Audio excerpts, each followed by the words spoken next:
masyarakat diminta membatasi kontak dengan orang lain. Dalam keterangan persnya di Balai Kota pada Jumat petang, Gubernur DKI Jakarta Anies Baswedan mengatakan akan menutup sejumlah tempat wisata.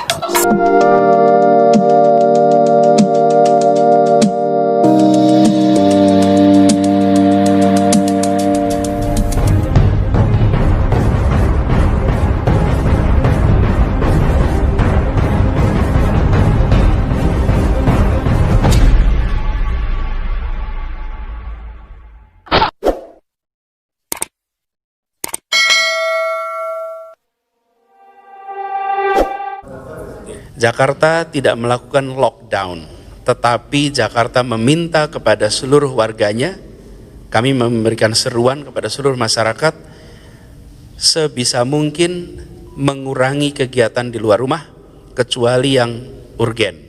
Destinasi wisata dan tempat hiburan milik Pemprov DKI Jakarta akan ditutup selama 2 minggu ke depan. Transportasi umum tetap berjalan,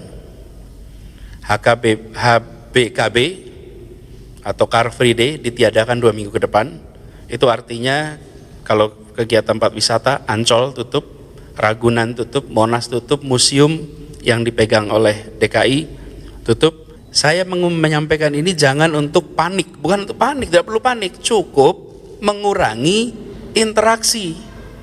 Tapi kalau kita menganggap oh aman semua, rileks saja, kemudian berkegiatan seperti biasa, ya seperti banyak negara lain yang rileks itu, nanti kita akan mengalami lonjakan yang tinggi, gitu ya.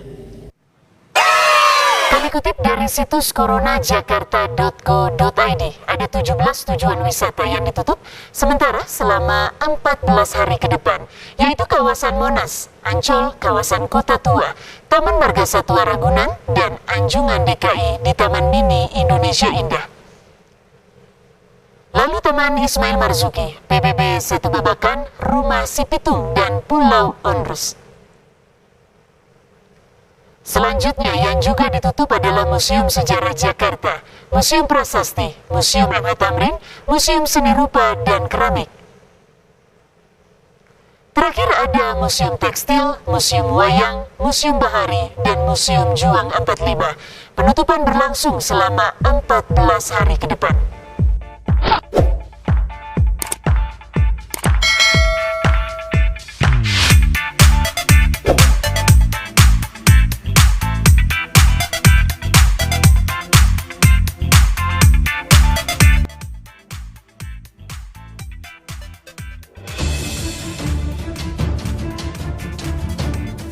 Pemprov DKI Jakarta memutuskan untuk menutup semua sekolah di lingkungan Provinsi DKI Jakarta dan akan melakukan proses belajar mengajar melalui metode jarak jauh, dan bagi peserta ujian nasional yang akan berlangsung hari Senin besok, juga ujian sekolah diputuskan juga ditunda. Penutupan sekolah ini berlaku selama 2 minggu dan kami akan melakukan review kembali di akhir pekan kedua untuk melihat perkembangannya. Mengapa keputusan ini diambil? Tadi saya sampaikan, sekaligus juga ada tadi bahan yang disampaikan dari Dr. Paranitaran yang merujuk kepada pengalaman-pengalaman di berbagai tempat, termasuk juga di Indonesia. Pertama, dari berbagai kajian menunjukkan bahwa anak-anak, data menunjukkan mereka tidak banyak terjangkiti COVID-19. Tetapi mereka adalah carrier, penular dari orang dewasa satu ke orang dewasa yang lainnya. Jadi meskipun mereka tidak terjangkiti, angkanya kecil, tetapi mereka bisa menularkan dari satu pribadi ke pribadi lainnya. Yang kedua, kegiatan belajar mengajar selalu melibatkan orang dewasa untuk mengantarkan, untuk menjemput, untuk mobilitas, dan itu kemudian punya potensi peningkatan pada intensitas pertemuan antar orang dewasa. Dengan keputusan ini, maka jajaran Dinas Pendidikan Provinsi DKI Jakarta akan menyiapkan materi belajar jarak jauh yang alhamdulillah karena kita sudah mengantisipasi situasi ini sejak beberapa waktu yang lalu, maka persiapan pun telah dilakukan, insya Allah akan bisa dilaksanakan.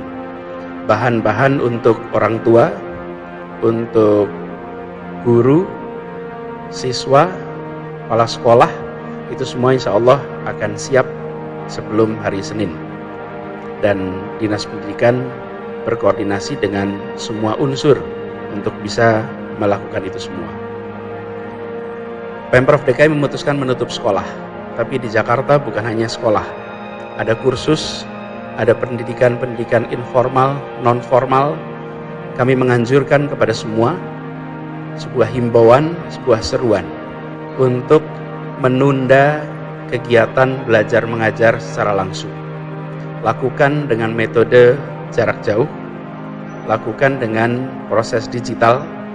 Tujuannya adalah untuk sekali lagi mengurangi interaksi yang punya potensi terjadi penularan.